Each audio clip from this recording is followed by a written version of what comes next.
로마서 11장 17절부터 24절까지 제가 읽습니다.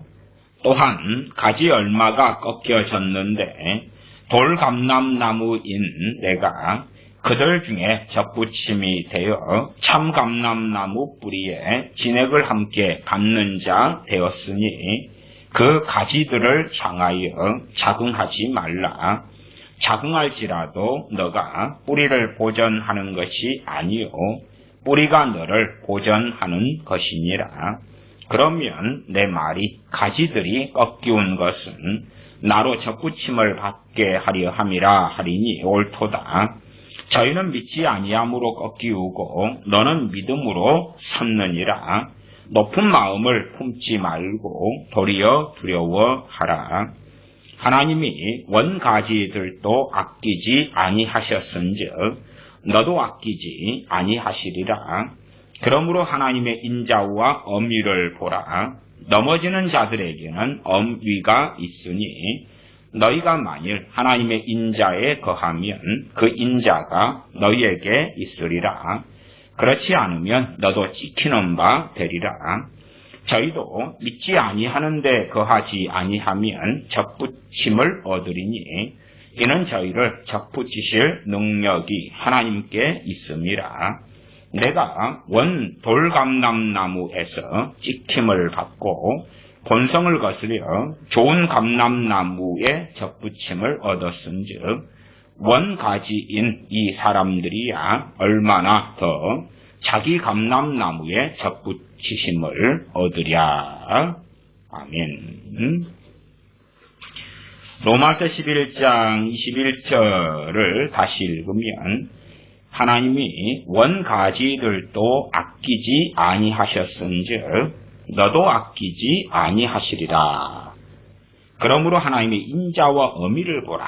넘어지는 자들에게는 엄위가 있으니 넘어지려면 일어서 있어야 됩니다. 일어서 있는 것을 다른 말로 하면 주님을 믿어서 중생 거듭나서 하나님의 자녀가 되었다.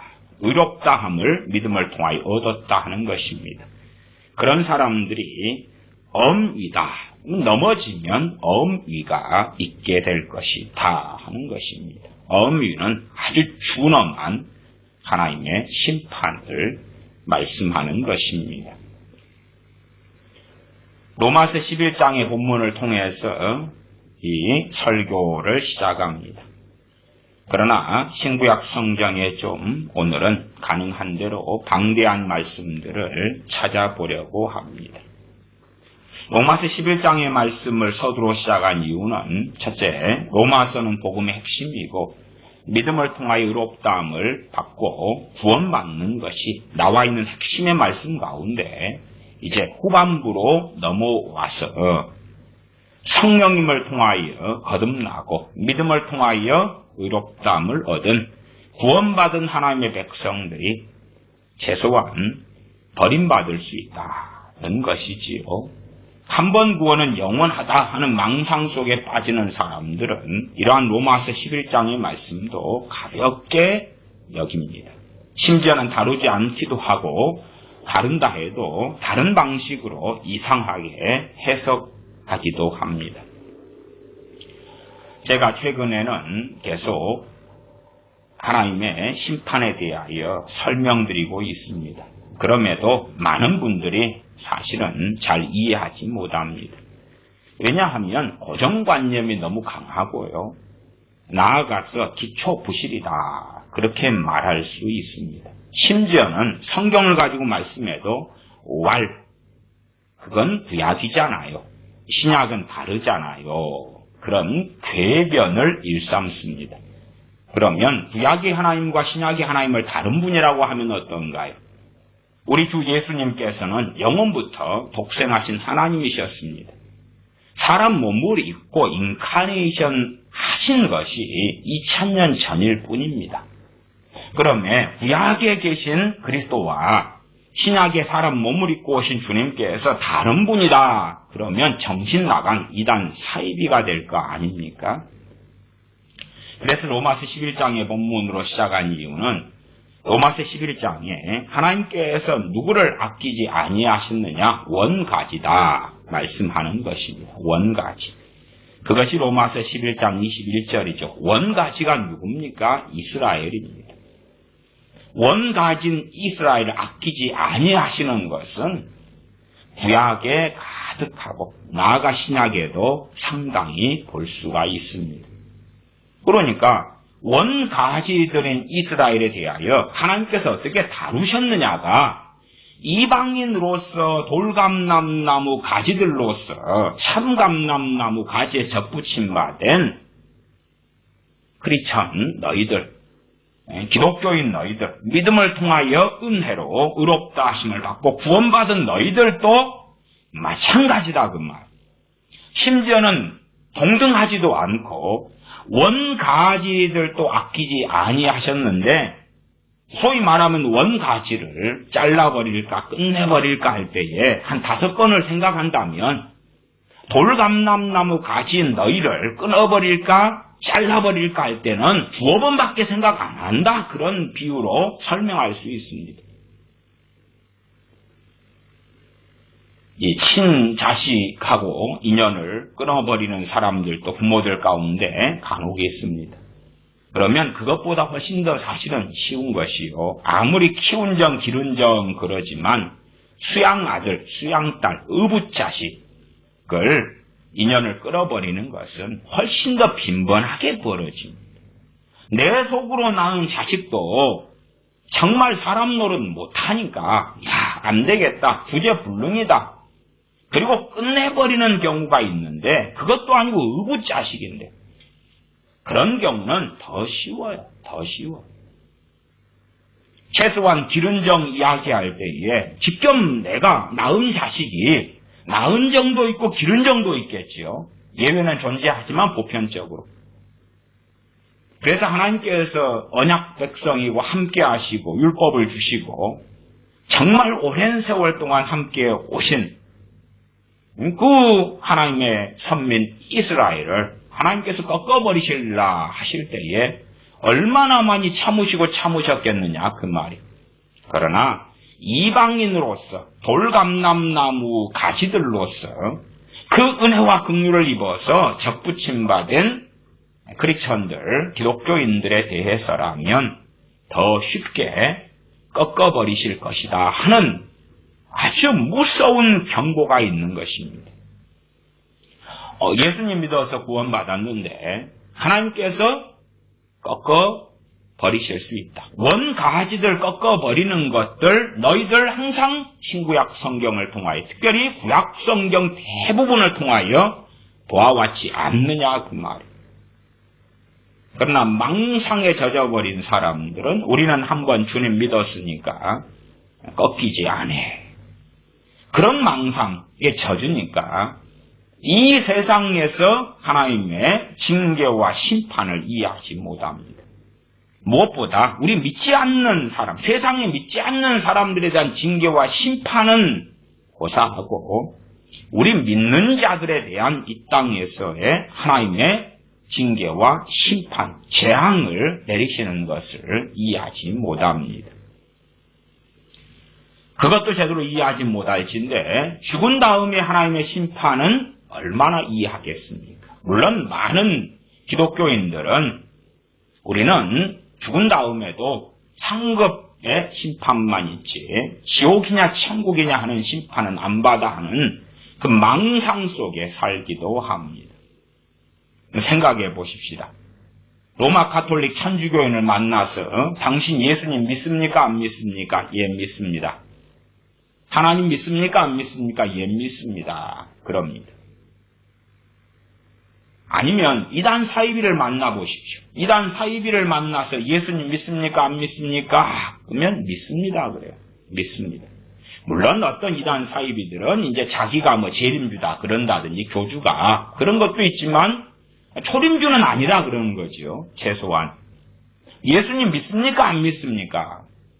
몰몬교회 가보고 구원파에 가보고 가보라고 막. 여호와의 증인은 그렇지 않지만 대다수의 이단 사이비들은 예수님 믿습니다. 열심히 잘 믿고 충성합니다. 그래요.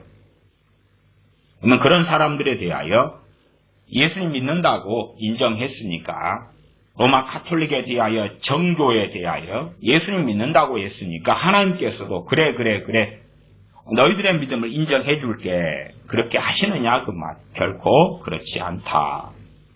이 세상에서 예수님 믿는 사람들, 믿는다고 하는 사람들에 대한 하나님의 징계 넘어서서 심판이 있다.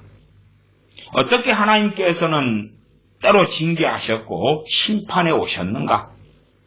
그것이 구약 성경이라면 하나님의 백성에 대한 징계와 심판이 계속 반복되어져 왔습니다. 제가 로마서 11장을 서두로 시작한 이유는 구약에 이스라엘 백성 등이 하나님의 진노와 심판을 받는 것을 설명드리면 그건 구약이잖아요. 그러니까 아니 구약의 선민 이스라엘이 하나님께서 그들을 꺾어버리신 것처럼 하나님이 원가지들도 아끼지 아니하셨은즉 너도 아끼지 아니하시리라. 그 이스라엘은 구약부터 흘러내려왔잖아요. 하나님께서 아끼지 아니하신 것처럼 너희도 그런 것입니다. 너희도. 구약이잖아요가 아니라 하나님의 말씀은 동일한 것입니다. 구약에서 좋은 성경 구절은 꿀꺽 삼키고 그 다음에 구약이 하나님의 백성 선민 이스라엘인데 언약 백성인데 왜 하나님은 심판하시지? 그러니까 신약에는 그런 거 없어. 우리는 하나님의 백성이잖아. 돌감람나무 가지들로서 겨우 입양된 양자에 불과한데 그런데 원가지들을 향하여 자긍하기도 합니다. 말씀은 로마서 11장 18절은 그 가지들을 향하여 자긍하지 말라. 구약의 이스라엘 백성들의 하나님에 대한 반역과 배반들을 보면서 나라면 안 그랬을 텐데 우리는 안 그랬을 텐데 이스라엘 백성들 징하고 징하네. 그렇게 하나님 배반하고도 부족하다고 징하고 징하네.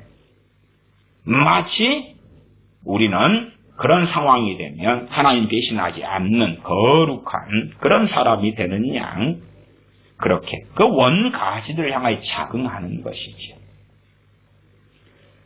22절 보고 다른 말씀들로 가겠습니다. 로마서 11장 22절 그러므로 하나님의 인자와 엄위를 보라.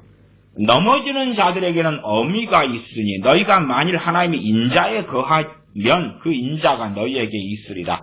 그렇지 않으면이 엄위지요. 인자에 거하지 않는 것은 어디에 거하는 것입니까? 엄위에 거하는 것입니다. 다시 말하면 인자는 구원에 거하는 것입니다. 은혜에 거하는 거고 엄위는 심판에 거하는 것입니다. 여기에서 엄위는 징계나 책망을 이야기하는 게 아니에요. 왜냐하면 11장 22절 하반절에 그렇지 않으면 너도 찍히는 바 되리라 그런 것입니다.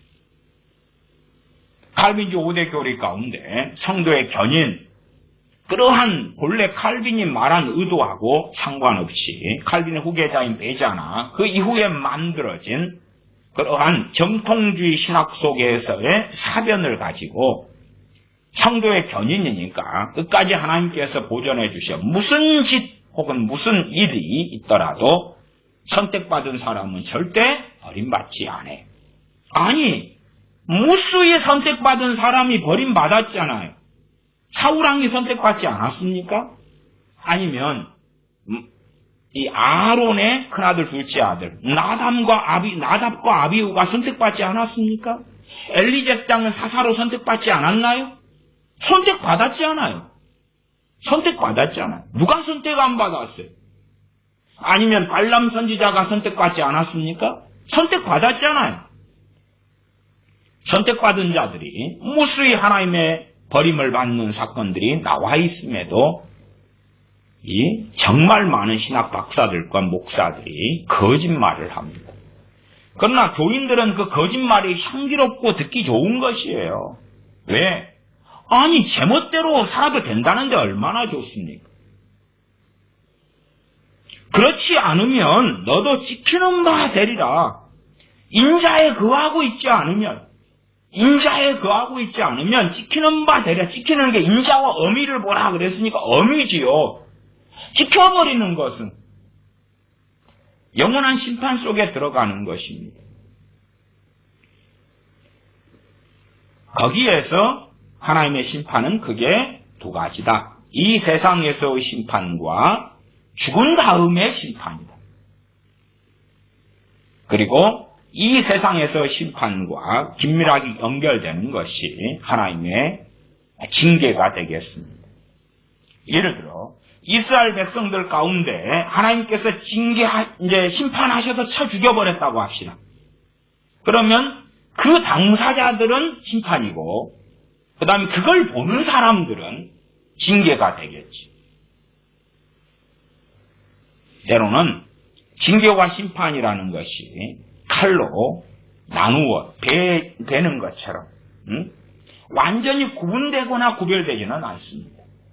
징계와 심판이 아주 많이 믹서되고 어떨 때는 문맥상의 의미에서 징계가 심판으로 쓰일 때도 있고 심판으로 나온 것이 징계에 좀 가까운 의미일 수도 있습니다. 그러나 그런 개념 정의를 굳이 하기보다도 하나님의 심판하시는 사례들 우리가 확인하는 것은 정말 중요하다 그 말. 이것이 징계에 들어갈까 심판에 들어갈까 그 고민까지는 사실은 불필요하다. 그렇게도 말씀드리겠습니다. 신약성경에서 일단은 몇 개를 확인하겠습니다. 첫 번째는 사도행전 8장의 마술사 시몬의 사례입니다. 마술사 시몬이니까 마술사 시몬은 구원받은 사람입니다. 그러나 최소한의 하나님의 심판이 임했다라고는 말씀드릴 수가 있습니다. 왜냐하면 구원받은 사람이 구원을 상실했기 때문에 그렇습니다. 이때는 하나님의 사람 사도 베드로가 있었기 때문에 명확히 말해주는 것입니다. 이단 사이비들이 있다 그러면 이단 사이비들이 오히려 자기들 정통이라 그러죠. 누가 권위를 가진 사도 같은 이가 초대교회에 사도들이 없지요. 그러면 확인은 누가 해주겠습니까? 이 세상에서 어떻게 확인받겠습니까? 심지어 정통의 탈을 쓰고 있어도 성령님은 없고 죽은 신학 가운데 이미 주님은 버려버린 많은 크리스천들과 교회들과 목회자들이 있습니다. 왜 마술사 시몬이 구원받은 사람이라고 하냐 그러면 사도행전 8장의 성경 본문이 증명하고 있어요. 증명하고. 그냥 어떤 사람은 성경이 버젓이 말하는데도 성경 안 믿고요. 자기의 내피셜을 생각하는 사람들이 있어요. 왜냐하면 마술사 시몬이 버림받았기 때문에 아니 그는 처음부터 안 믿었던 거야. 믿는 신용을 했던 거야 라고 주장하지. 사도행전 8장에 빌립 집사님이 사마리아 성에 내려갑니다. 사마리아의 성에 내려가서 복음을 전합니다. 마술사 시몬에 대한 이야기가 아주 길게 나와 있어요. 나와 있으니까 이 사람에 대해서 확인하면 되죠. 8장 12절, 13절. 제가 읽습니다. 빌립이 하나님 나라와 및 예수 그리스도의 이름에 관하여 전도함을 저희가 믿고 남녀가 다 세례를 받으니 시몬도 믿고 세례를 받은 후에 성경이 이게 설명 구절인데 믿는 척 했다 그런 것도 아니고 안 믿었는데 믿고 싶어 했다 믿으려고 했다가 아니라 믿고입니다. 믿고 당연하게 성경에서 믿었으면 구원 받았습니까? 안 받았습니까? 받았지요. 믿고 세례받는 사람이 3천, 5천이 더하더라. 제자의 수가 3천, 5천이 더하더라. 구원받았지요. 구원받았어요. 마술사 시몬이 이때 죽었다면 저는 구원받았을 거라고 믿습니다.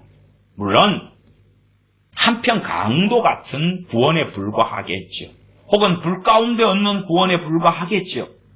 한편 강도가 구원받았는데 십자가 위에서 울고 통곡하며 식음을 전폐하면서 회개한 건 아니잖아요. 가슴을 치고 옷을 찢고 회개한 건 아니죠. 손발에 못이 박혔는데. 말씀은 당연하게 8장 13절에 시몬도 믿고 세례를 받은 후에 전심으로 빌립을 따라다니며 전심으로 그 나타나는 표적과 큰 능력을 보고 놀라니라. 그 다음에 이제 베드로와 요한 사도가 내려와서 성령님 받기를 기도해 준 사건이 있습니다.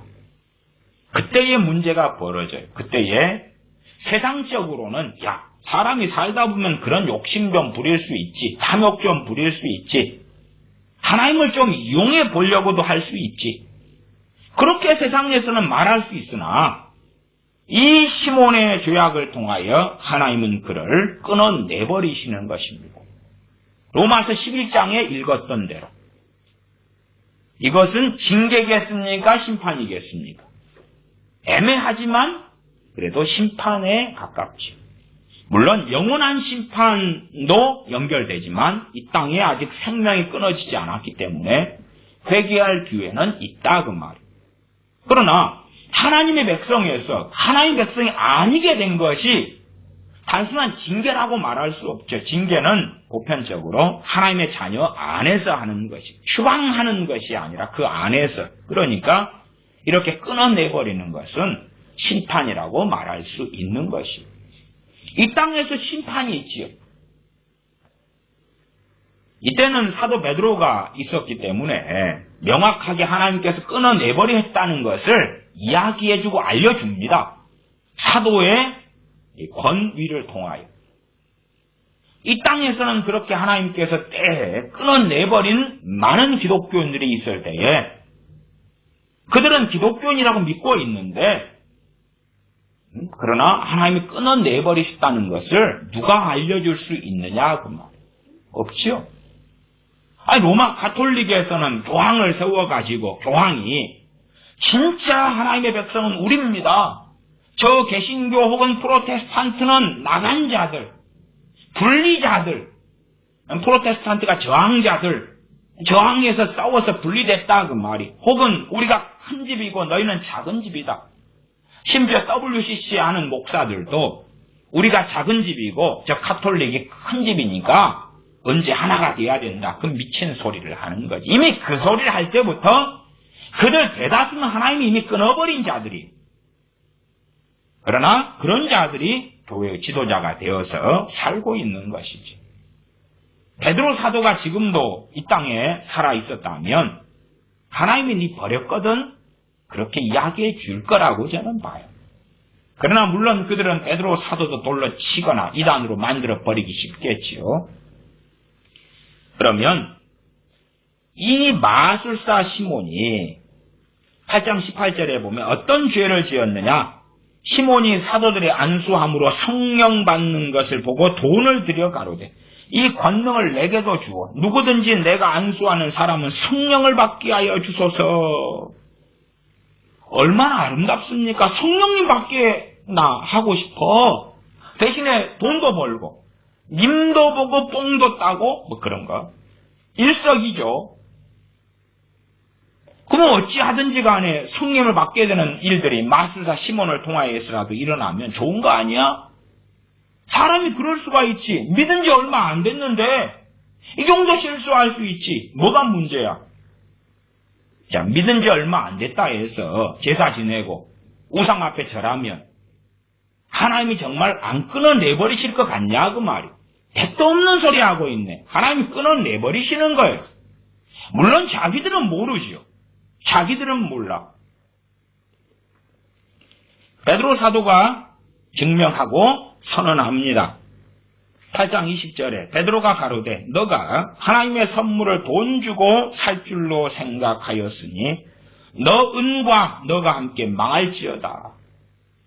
요즘에는 아이고 성도님 회개합시다. 그 정도만 돼도 양반이에요. 성도님 그래도 하나님은 당신 안 버립니다. 그렇게 면죄부 주는 목사들도 가득하겠죠. 괜찮아요. 사람이 누가 실수 없고 허물 없습니까? 그런 것은 함부로 하면 안 된 것입니다. 그 정도 선에서 멈추겠죠. 그러나 베드로 사도는 내 은과 너가 함께 망할지어다 선언하고요.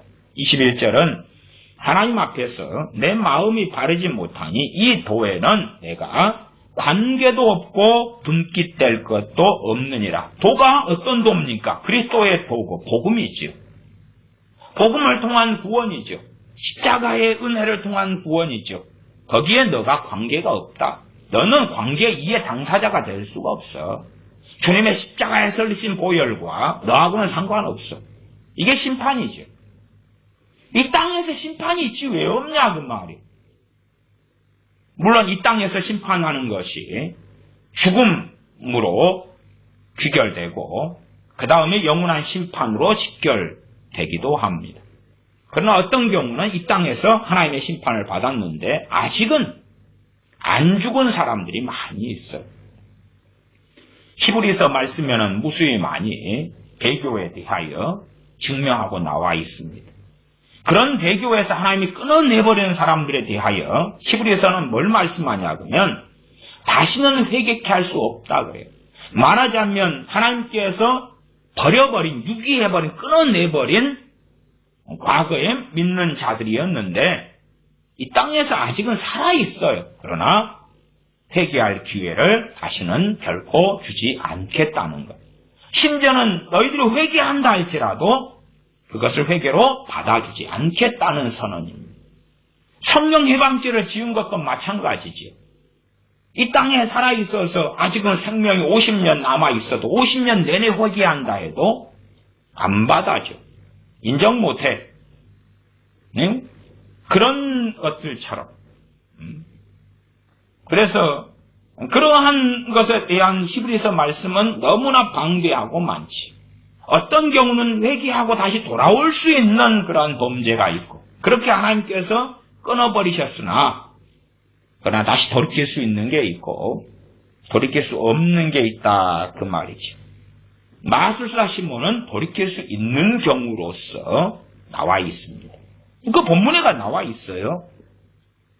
21절 하나님 앞에서 내 마음이 바르지 못하니 이 도에는 너가 관계도 없고 분깃될 것도 없느니라. 그러므로 너의 이 악함을 회개하고 주께 기도하라. 혹시 마음에 품은 것을 사하여 주시리라. 말하자면 회개하면 용서받고 구원받을 가능성이 좀 있다 그 말이에요. 그러니까 마술사 시몬한테요 잘 이해하셔야 돼요. 참 사람들이 참 어떻게 이렇게 이상하고 어리석은지 모르겠습니다.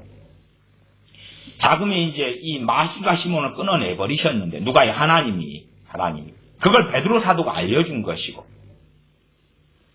이면 우리가 이제 불신자가 됐어. 불신자가 믿는 사람이 되려면 주 예수를 믿어라. 그리하면 구원을 받으리라. 그러잖아요. 그거 가능한 거 아닙니다. 마술사 시몬한테 하나님이 지금 끊어내버렸는데 주 예수를 믿어라 그러면 이 마술사 시몬이 뭐라 그러겠어요? 나 지금 믿고 있는데요? 그럴 거 아니에요. 사도 베드로는 정확하게 회개하라 그러는 것입니다. 어떤 믿는 사람들이 하나님께서 끊어내버리셨다면 그에게 필요한 것은 믿음이 아니라 회개입니다. 하나님이 끊어내버리신 사람 가운데 다수는 나는 지금 예수님 믿고 있습니다. 그런단 말이에요. 그 사람에게 필요한 건 회개니까 사도 베드로가 너의 이 악함을 회개하고 주께 기도하라. 그렇지. 상태는 회개는 지극히 어렵다고 말이에요. 가능성은 있어요. 5%인지 10%인지. 그러나 미미하게 있다고 말이에요. 왜 이 마술사 시몬의 회개가 이렇게 어려운가는 23절이에요. 우리가 예수님을 내가 믿었다. 어떤 사람들의 환상, 나 주님 만났다는 그런 환각증이 있지요. 그러면 다 변화돼 버려. 그 망상과 거짓말처럼 예수님을 내가 믿었다 그래도 우리 안에 뱃속에는 악함과 악독은 다시 말하면 옛사람은 그렇게 쉽게 벗겨지는 게 아닙니다. 새 사람을 입게 되어도 우리 마음 안에는 무수한 죄악이 있어요.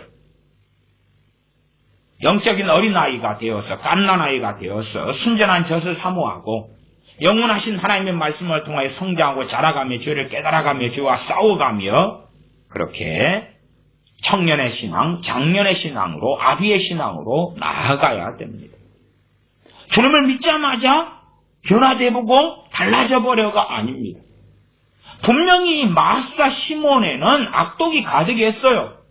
그러나 주님을 믿으면서 그 마음 한켠에 이제 믿는 신앙이 생겼고 은혜가 부어지는 통로가 생겼다고 말이에요.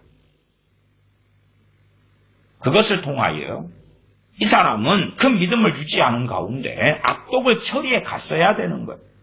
그러나 끊어내버리시니까 올 100% 악독만 남게 되었죠. 그렇기 때문에 이 마수다 시몬의 회개는 간단하지 않습니다. 그냥 믿습니다 한 번 하면 믿습니다 했으니까 너 회개한 거야. 성경에 그게 어딨냐 그 말이에요 도대체가. 너 그냥 믿는다고 해. 아니면 입으로만 주둥이로만 하나님 회개합니다. 잘못했습니다. 그러면 만사 오케이. 그딴 게 어딨냐 그 말이에요. 요즘도 자녀들을 키울 때 많은 부모들이 자녀들이 주둥이로만 잘못했어요. 그러면 그래 알았어 용서해줄게. 아 네가 잘못을 잘 깨달았구나. 피자 시켜줄까 치킨 시켜줄까. 야 이쁜 내 자식. 내일 되면 되게 아닌 것을 다 알게 되죠. 그렇게 자녀를 양육하고 키우니까 다음 세대는 교회는 없는 것이고 천국에 가서도 자녀 세대들을 만날 일은 거의 없다 그 말이에요. 23절에 내가 보니 영적으로 본 거예요. 투시한 거겠죠. 성령님의 은사와 역사하심으로 그냥 보여버린 것이. 마수다 시몬을 내가 보니 너는 악독이 가득하며 불의에 메인바 되었도다. 단지 마수다 시몬이 예수님 믿는 걸 통하여서 이것들이 다 해결되냐 그 말이에요. 해결되지 않아요. 그 다음에 사도행전 9장으로 가면 청년 사울, 나중에 사도 바울 된 청년 사울의 개종이 나와 있습니다. 개종. 유대교회에 그렇게 철두철미하게 매달렸다가 그러면서 교회를 핍박하고 스데반 집사님의 순교에 가편 투표하고 교회를 핍박하는 이 사도 바울. 특별히 우리가 사도 바울의 인생에는요. 다른 사도들의 삶하고는 상상 불허할 정도로 그런 정도로 환난과 고통과 고난이 많은 것을 봐요. 보편적으로 많은 크리스천들이 있는데 대부분의 크리스천들은 사도 바울이 겪었던 환난과 고난과 비참함의 길 가는 사람은 소수입니다. 소수. 그렇게 많지 않아요. 심지어는 하나님께서 약속하셨잖아요. 다니엘 선지자 같은 경우는 얼마나 소위 말하면 바벨론이나 바사 등에서 잘 되고 잘 됐습니까? 어려움도 우여곡절도 있었지만 평안히 너는 죽을 것이다. 하나님이 약속도 받고 그랬죠. 우리가 자주 어떤 순교나 순교자의 그 환상 속에 들어가기도 합니다. 순교자가 되려면 요즘에는 이제 참 순교자 되기 쉽더라고요. 아무나 다 순교자입니다. 아무나 다 순교자. 사도 바울의 삶에는 하나님의 심판이 많이 있었어요. 제가 징계라고 이야기하는 것이 아닙니다. 징계는 뭘 잘못된 것을 보편적으로 고치려고 하는 것입니다. 잠언으로 하면 자녀가 잘못했는데 처달하는 채찍 이유로 이것을 교정하는 것이. 사도 바울은 교정되는 것보다도 대부분은 하나님의 심판을 받아왔습니다. 왜 심판을 받아왔습니까? 죽은 다음에 심판을 받지 않으려고. 어떤 사람들은 야 주님 믿으니까요. 우리가 하나님의 심판 없어요. 최소한 세상에서 없어요. 우리가 우리 부모 형제든지 우리든지 간에 이 땅에서 죽습니까? 안 죽습니까? 죽어요. 우리가 죽는 것은 심판이지요. 우리가 죽는 것은 무엇으로 인한 심판입니까? 첫 아담의 범죄로 인하여서 죄가 들어온 죄로 인한 심판의 결과가 사망이에요. 이 땅에서 생명이 끊어지는 거다 그 말이에요. 우리 주님께서는 십자가에서 우리의 죄를 위하여 죽으셨고 그리고 부활하셨고 그 다음에 다시 승천하셨지 이 땅에서 죽지 않으셨어요. 주님의 십자가에서 죽음은 우리의 죄에 대한 값의 지불이었고 그리고 그 다음에 부활하신 다음에 죽지 않으셨지요. 그냥 육체는 버리신 게 아니다 그 말이에요. 영원하신 복생하신 하나님이시지만 그 부활하신 몸을 가지고 승천하셨지. 엘리야 선지자, 에녹 선지자 죽지 않고 승천했지요. 그러나 그런 극소수의 예외를 빼놓고는 다 죽어요. 주님 믿으니까 심판이 없다? 당신 부모 안 죽었어요? 물어보면 돌아가셨는데요. 당신 할아버지 할머니 증조 고조 할머니 할아버지 안 돌아가셨나요? 돌아가셨는데요. 당신 부모님 가운데 믿는 사람 없었나요? 우리 아버지 장로님이셨는데요. 안 죽었나요? 죽었는데요. 그래요. 그것이 죄로 인한 심판이고 신약시대가 되고 주님의 십자가가 일어섰더라도 그 죽음이라는 심판은 계속 되어지잖아요. 인류의 종말까지.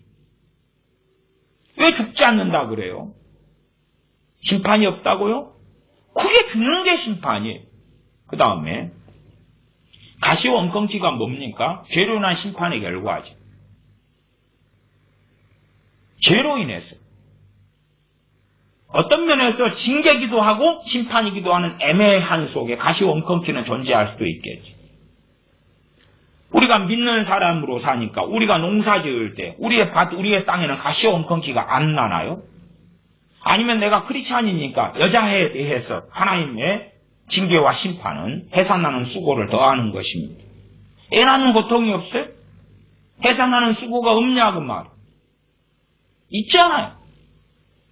계속 주어지는 거예요. 이 세상이 존재하는 한은. 사도 바울 같은 이가 사울 때에 범죄한 그 많은 죄로 인하여서 무슨 일을 평생 당하냐 그러면 사도행전 9장 13절부터 읽습니다. 주님의 제자 아나니아에게 청년 사울이 기도하는 중이니까 가서 안수하여 다시 보게 하는 것을 보았으니까 가서 안수해 줘라.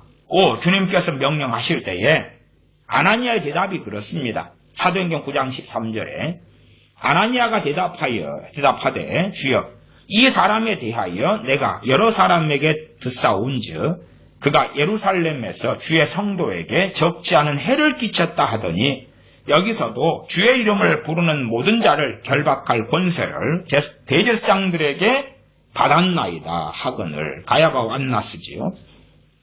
주께서 가라사대 가라. 이 사람은 내 이름을 이방인과 임금들과 이스라엘 자손들 앞에서 전하기 위하여 택한 나의 그릇이라. 그가 내 이름을 위하여 해를 얼마나 받아야 할 것을 내가 그에게 보이리라. 주님 이름 때문에 얼마나 해를 당하는지, 얼마나 핍박과 환난을 당하는지를 보여주겠다는 것이. 그래서 어떤 의미에서 어느 시대 어느 때에 살아가는 크리스천들에게 모델은 사도 바울이 되겠죠. 거의 맥시멈에 가깝겠죠. 교회를 핍박했던 사도 바울을 통하여 그의 인생과 삶을 통해서 참으로 과거가 주님 핍박하고 교회 핍박했던 사람들이 평생 짊어져야 될 짐이 무엇인가를 보여주시는 것입니다. 10계명 2계명에는 우상숭배에 대하여 3대 4대까지 3, 4대까지 하나님께서 갚으신다고 말씀하지. 아니 내 부모가 내 증조 할머니가 했는데 왜 내가 당해야 됩니까? 그건 하나님께 불복종하는 자들, 순종하지 않는 자들의 악함으로 인한 하나님에 대한 대항과 항변일 뿐이죠. 아담의 범죄로 내가 왜 죽어야 됩니까? 그런 조상의 범죄로 인하여 왜 각의 저주가 내려옵니까? 그런 자들은 그렇게 말하는 게 옳아요. 왜 주님께서 나를 위해 죽으셨다고 내가 구원받아야 됩니까? 내가 알아서 구원받을게요. 내로남불이죠. 좋은 건 다 가지고 소유하고 누리고 나쁜 것은 허이허이 가거라. 나쁜 것이 내게 있으면 하나님 왜 그럽니까? 원망하고 대항하고 대적하는 것이지. 그러한 악함들이 가득하죠. 사도 바울이 교회를 핍박했던 삶을 살았기 때문에 그의 인생에는 주님 이름 때문에 해를 얼마나 받아야 할 것을 내가 그에게 보이리라. 해를 받아야 한다 그 말이에요.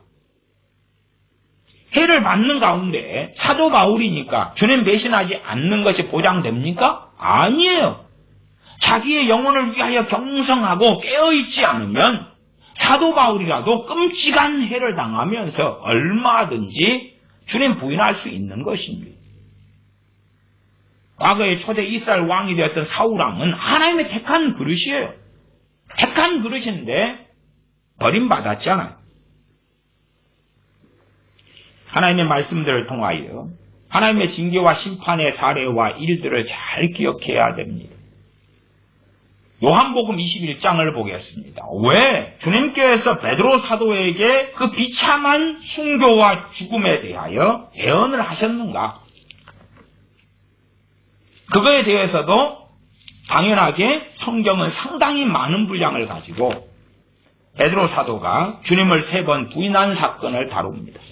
3번째는 저주하면서까지 주님을 부인합니다. 그러한 죄가 가볍겠느냐 그 말이에요. 베드로 사도가 3번 주님을 부인한 다음에 나가서 울고 통곡합니다. 그러나 그러한 죄가 가볍지 않습니다. 그렇기 때문에 그 사도들 가운데 베드로 사도의 이 비참한 노년의 인생에 대하여 주님은 선언하고 애언하셨습니다. 요한복음 21장입니다.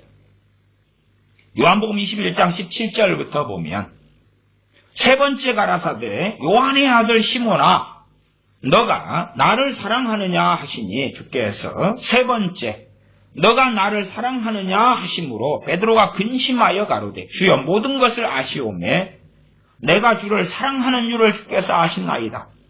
예수님께서 가라사대 내 양을 먹이라. 그까지 하면 얼마나 아름답습니까? 야, 너가 나를 정말로 사랑하는구나. 그 사랑에 대하여 내가 보답을 해주겠다. 복을 주겠다. 함께 해주겠다. 세상이 믿는 사람들에게 핍박이 있고 순교의 시대가 된다면 순교가 그냥 됩니까? 재산은 빼앗기지요? 자유를 잃지요? 순교당하기 전에 별짓을 다 하죠. 아무거나 순교라고 말해버리는 이 망상의 세계에서는 미치광이들이 무수하게 양산되는 것입니다. 그러나 진짜 순교는 최소한 성경을 통해 확인하면 알 수가 있는 것입니다. 저 같은 선교사가 현지를 다니다가 교통사고나 죽었는데 왜 순교입니까? 사고로 죽은 거지. 선교사가 현지에서 병들어 죽었습니다. 땡계에 걸려서 죽었어요. 코로나에 걸려 죽었어요. 왜 순교예요 그게? 병들어 죽은 거지.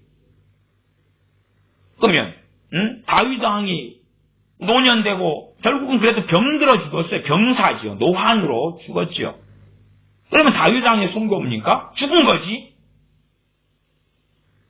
그냥 어지간한 죽음을 순교로 미워하는 이 망상들이 가득하죠. 그건 정말로 악한 것입니다. 순교의 시대가 되면 환경이나 국가나 민족이나 지역이나 삶은 말로 할 수 없이 비참한 것입니다. 돈도 잘 벌고 평안하고 떵떵거리고 살다가 막판에 빽 순교? 무슨 소설을 써도. 요한복음 21장 18절로 가면 주님의 말씀입니다. 베드로 사도에 대한 주님의 말씀인데 내가 진실로 진실로 내게 이르노니 젊어서는 너가 스스로 띠띠고 원한 곳으로 다녔거니와 늙어서는 내 팔을 벌리리니 남이 내게 띠띠우고 원치 아니하는 곳으로 끌려가리라. 그러면 순교가 원해가지고요? 아니요. 죽이기 전에 감옥에 가둬놓고 때로 고문도 하고 그걸 누가 원합니까? 육체를 가지고 사는 사람. 그러면 베드로 사도가 헤롯 왕이 야고보 사도를 죽인 다음에 야고보 사도는 그래서 순교당했지요. 헤롯 왕에게. 베드로 사도도 죽이려고 감옥에 가둡니다. 천사가 와서 깨우고 내보내죠. 감옥에서. 그때 베드로 사도가 그렇게 말해야 되죠. 천사여, 나에게서 순교할라요? 그러면 정말로 정신 나간 베드로 사도가 되는 것입니다. 저는 주님께서 저한테 순교를 명하셨기 때문에 저는 간절히 순교를 원해요. 아니, 베드로 사도가 남이 내게 띠를 띄우고 원치 않는 곳으로 데려가리라 그러잖아. 원치 않는 곳으로 데려가리라가 뭐예요? 끌고 가리라는 것입니다. 나는 순교를 너무 원하기 때문에 어서 갑시다. 저기서 내가 십자가에 거꾸로 못 박히면 돼요. 빨리빨리 갑시다. 그러면 로마 군사들이 천천히 갑시다. 천천히. 곧 죽는 사람이 천천히 갑시다. 빨리 가요. 나 빨리 순교할라요. 그게 아니라 원치 않는 곳으로 데려갈 것이다. 해석이 그 다음 19절에 나왔지요. 이 말씀을 하시면 베드로가 어떠한 죽음으로 하나님께 영광을 돌릴 것을 가르치심이러라. 이 말씀을 하시고 베드로에게 이르시되 나를 따르라. 나를 따르라. 최소한은 이렇게 비참하게 순교당하고 죽는 것이 주님 뜻이다. 나를 따르라. 주님, 나는 이렇게는 안 죽을 거예요. 그렇다면 베드로 너는 나를 따르는 게 아니야. 나를 따르는 게 아니야. 너가 항상 기쁘고 항상 평안하고 항상 잘 되는 길로 내가 너를 이끄는 게 아니야. 내가 죽고 나면 죽고 이리 가라면 이리 가고 저리 가라면 저리 가. 너는 노년에는 늙어서는 저렇게 비참하게 너는 죽어. 내 이름을 위하여 그렇게 죽어. 그렇게 해서 내게 영광 돌려. 왜 베드로 사도가 이런 비참한 죽음, 천국의 길을 갑니까? 당연하게 복음을 위하여 그렇지만 한 걸음 나아가면 주님 3번 부인했기 때문에 그래요. 누구로서요? 주님의 수제자로서 그렇습니다.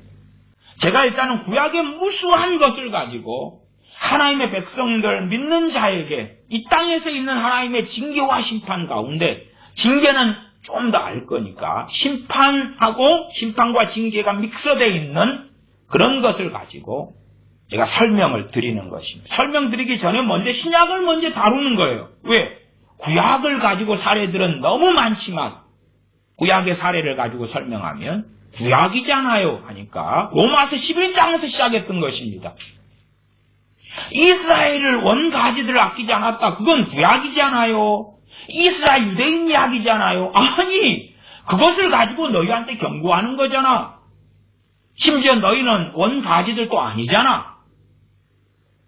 그래서 지금 많은 교회 안에는 또 많은 목회자들 안에는 하나님께서 꺾어버린 가지들로 존재하지만 나는 주의 종이요. 나는 하나님께서 택해서 함께 하시오. 임재가 있어. 주장하는 자들도 아주 많다 그 말이에요. WCC 하는 목사들을 만나면요. 적극적으로 가담하는 WCC 목사들 이야기하는 것입니다.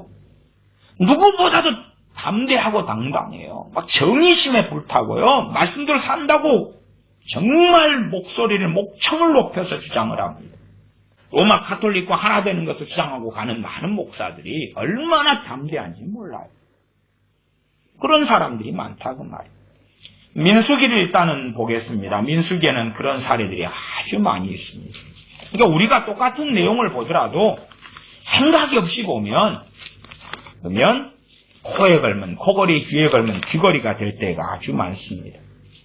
하나님의 백성인데 심판받아서 죽어요. 그런 사례가 가득한 것이에요. 우리는 구약의 이스라엘이 하나님의 복을 받아서 누리고 산 것만 생각하는 거예요. 하나님의 백성이 받아왔던 심판의 사례들이 구약에 가득한데 그것은 구약이잖아요. 이런 어디 천빙할 일이 있나. 기가 막힌 일입니다. 민수기 11장에 31절부터 읽어가면 바람이 여호와에게로서 나와 바다에서부터 메추라기를 몰아 진곁 이편 저편 곧 진사방으로 각기 하룻길 되는 지면 위 2규빗쯤에 내리게 한지라. 이들이 고기 못 먹는다고 하나님 원망했던 그 결과로 하나님께서 메추라기를 주신 것입니다. 32절 백성이 일어나 종일 종야와 그 이튿날 종일토록 메추라기를 모으니 적게 모은 자도 10호멜이라. 그들이 자기를 위하여 진사면에 펴두었더라. 메추라기를 그득히 잡아가지고 진사면에 펴두었습니다. 고기가 아직 이 사이에 있어 씹히기 전에 여호와께서 백성에게 대하여 진노하사 심히 큰 재앙으로 치셨으므로. 뭘로 치셨다고요? 재앙으로. 이건 징계가 아니죠. 재앙이니까. 재앙이 어떻게 징계에 가깝겠습니까? 재앙은 심판이에요. 심판. 34절 그곳 이름을 기브롯 핫다아와라 칭하였으니 탐욕을 낸 백성을 거기 장사함이었더라. 장사는 뭡니까? 죽은 다음에 시체 처리하는 것 아닙니까? 탐욕을 부린 백성들을 쳐 죽여버렸다 그 말이에요. 고기를 준 다음에 고기가 이빨 사이에 끼어있을 때 쳐 죽여버렸다 그 말이에요. 이게 심판이죠. 그러면 천국 갔겠습니까? 과거에 이스라엘의 유대인들 가운데요, 망상 속에 젖어든 사람들도 많았어요. 이 땅에서 심판받아 죽었는데, 비록 심판받아 죽었는데 하나님의 선택받은 백성이었기 때문에 천국은 갔을 거야. 나도 마찬가지일 거야. 그딴 망상을 하는 사람들도 많이 있었어요. 지옥입니다. 지옥. 35절 백성이 기브롯 핫다아와에서 진행하여 하세롯에 이르러 거기 거하니라. 신약에도 왜 AD 70년에 예루살렘 멸망하고 유다가 멸망하느냐? 뻔하지요. 주님을 십자가에 못 박았잖아요. 주님을 죽였잖아요. 야, 주님은 죽기로 예정돼 있었기 때문에 주님을 십자가에 못 박는 것은 죄가 아니야. 뭐가 죄가 아니에요? 가장 극악한 죄지. 그걸로 인하여서 받는 무서운 끔찍한 일이 좀 나누어 설명하면 두 가지입니다. 나누어 설명. 하나는 나라를 멸망시켜버리시는 거예요. 예루살렘이 황폐하여 버림받으리라. 거기 예루살렘만이 아니라 유다를 대표하는 대표성입니다. 두 번째는 주님 십자가에 못 박았지요? 선민 이스라엘이 할지라도 1900년을 나라 없이 비참하고 참담한 삶의 역사를 지나온 것입니다. 그 두 가지 크게 나누면 민수기 14장 26절부터 보면 여호와께서 모세와 아론에게 일러 가라사대 나를 원망하는 이 악한 회중을 내가 어느 때까지 참으랴. 이스라엘 자손이 나를 향하여 원망하는 바 그 원망하는 말을 내가 들었노라. 그들에게 이르기를 여호와의 말씀에 나의 삶을 가리켜 맹세하노라. 너희 말이 내 귀에 들린 대로 내가 너희에게 행하리니. 문자적인 이야기는 아니에요. 의미적으로 하나님께서 행하신다 그 말이에요. 문자적으로는 이 백성들은 내 자녀들도 다 죽겠다 그랬는데 자녀들 안 죽인다 그 말이죠. 너희들 죽여버리는 거지. 29절 너희 시체가 이 광야에 엎드려질 것이라. 누구에 대한 심판이? 하나님의 백성에 대한 심판이잖아요. 언제요? 이 땅에서. 이걸 단지 하나님의 백성 이야기가 아니라 꼭 유대인의 이야기로, 이스라엘 백성의 이야기로 끝내버리는 완악한 크리스천들이 많아요. 그러나 하나님의 백성에 대한 이야기, 하나님의 백성을 어떻게 다루셨느냐는 이야기예요. 우리가 예수님 믿어서 하나님 백성이잖아요. 우리를 어떻게 다루실 거냐 하는 이야기와 같은 것이에요.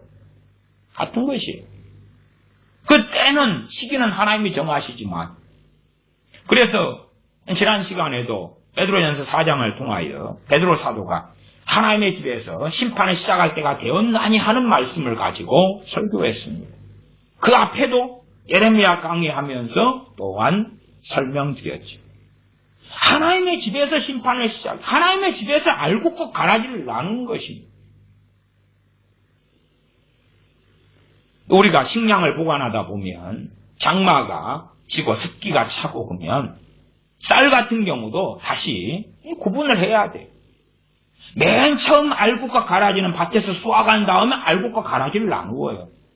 수확한 다음에 이제 한 3년 보관해 두면 문제가 생겨요. 그러면 그 알곡 가운데 다시 알곡과 가라지를 나누어요. 바보 아니고 뻔한 이야기 아닙니까?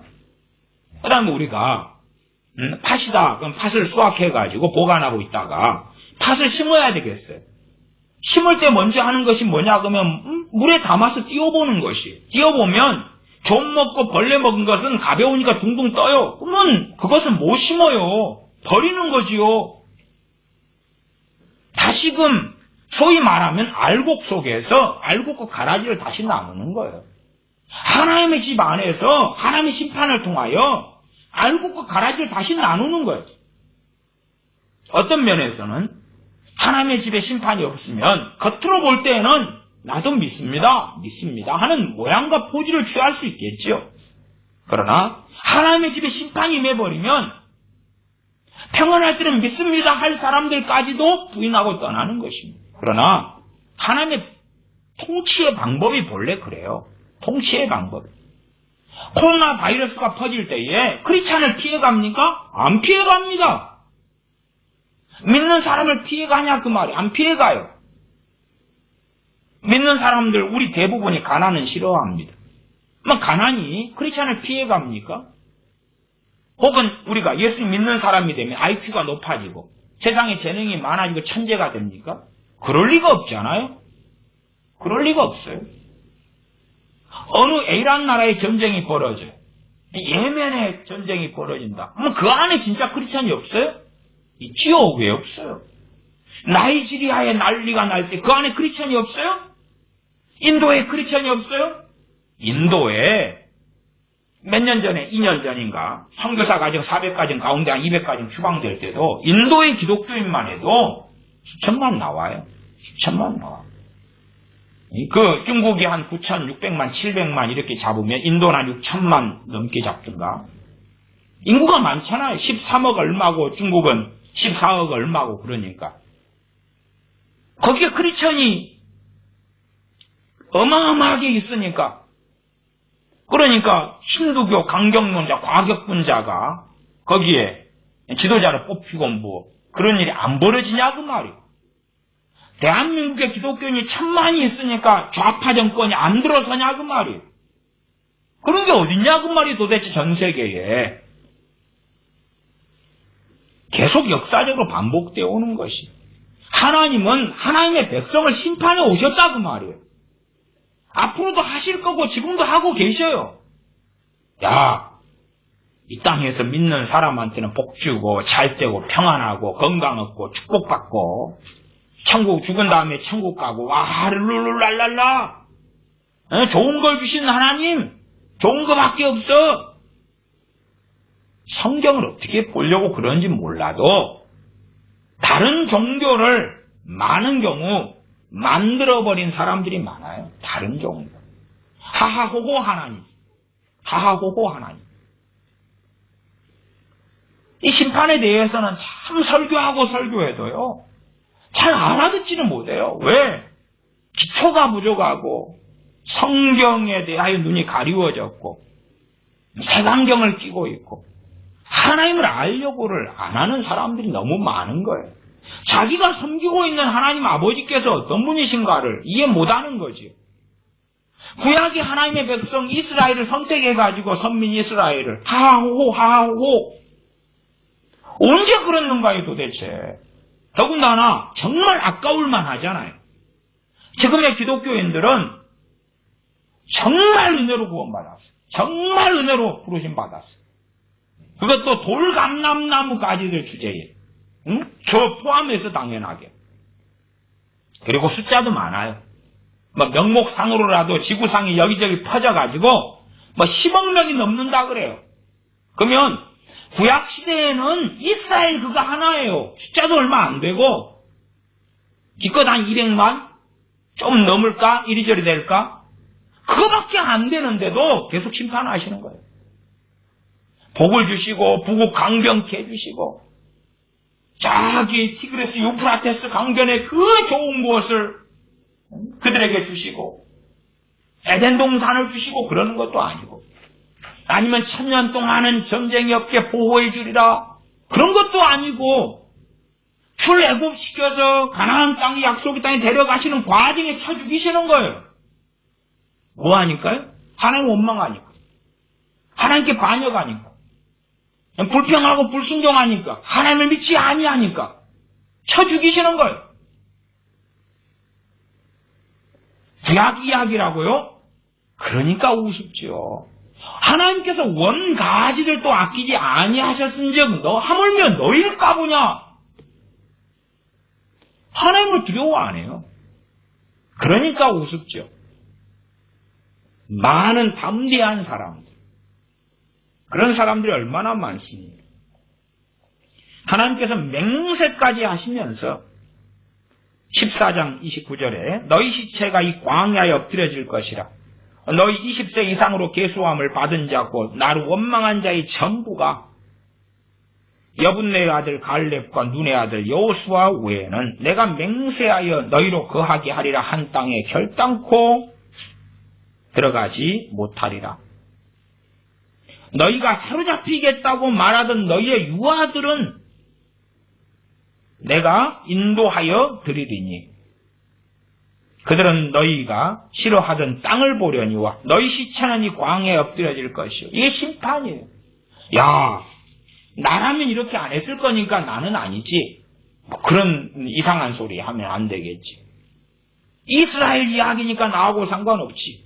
하나님의 백성을 이렇게 다루셨고 주님 오실 때까지 이렇게 다루셔요. 주님 오실 때까지. 이들은 선민 아닙니까? 언약 백성 아닙니까? 오히려 우리보다 나아요. 원가지니까. 참 감람나무 가지들이니까. 우리보다 낫지. 조상이 아브라함인데 약속을 직접 받은 조상의 후손들인데 우리보다 낫지. 우리보다 나으니까 긍휼을 얻어도 그들이 우리보다 더 얻는 것이고 불쌍히 여김을 받아도 더 받는 것이에요. 하나님이 참으셔도 더 참으시는 거고 우리는 그보다 덜 참으시는 거고 원가지가 아니니까. 33절 너희 자녀들은 너희의 패역한 죄를 지고 자녀들도 죄 져야 돼요? 안 져야 돼요? 져야 돼요. 20살 이하도 죄를 져야 돼. 우리가 고라나 다단이나 아비람의 반역을 봐요. 그 뒤에 조금 이따 볼 거예요. 민수기에는 그게 가득해. 민수기 핵심 포인트가 숫자 세는 인구조사 아니에요. 1차, 2차 인구조사 아니에요. 민수기가 백성민, 수, 해가 수를 세는 기록의 중심이다. 나 그런 것처럼 보일 뿐이에요.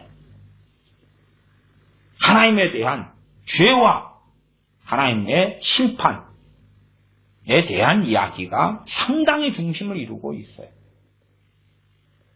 자녀들은 20세 이하니까 너희들이 행복하게 해줄게. 아니, 너희들도 예외 없어. 고라, 다단, 아비람 반역 일으킬 때에 이 고라의 자녀들은 살았어요.